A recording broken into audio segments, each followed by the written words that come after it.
Welcome back to Creating Joy. Today I'm going to show you how I prepare my quilt to get ready to be quilted.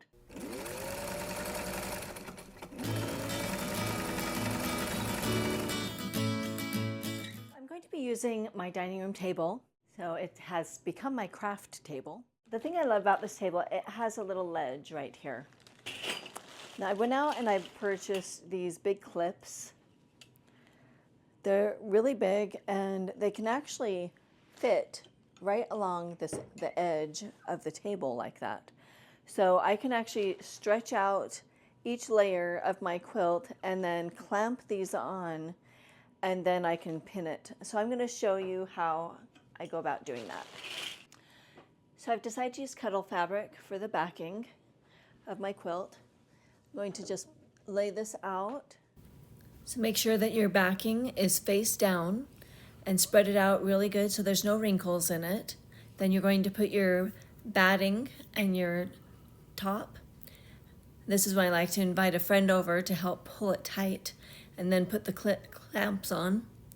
And then what we're going to do is start pinning. I pin around the outside at the bottom to hold it tight when it's a lap quilt, and then I'll go down the center.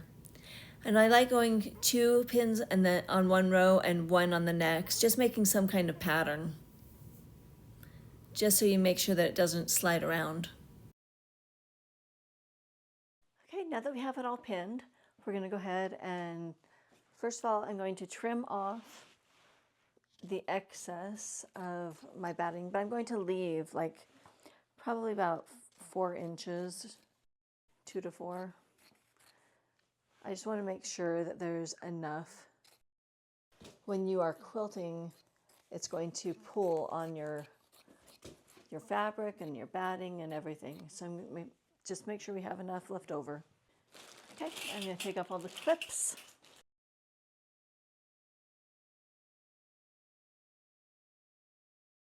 So here we have all of our pins are all in and our basting is all done with using the pins, and now we're ready to go and take it, and you can go and quilt it in your machine or with your embroidery machine, however it is you plan on finishing your lap quilt.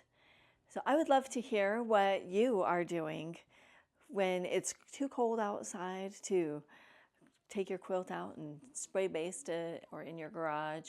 What do you do to prepare your quilt so that it is ready to be quilted?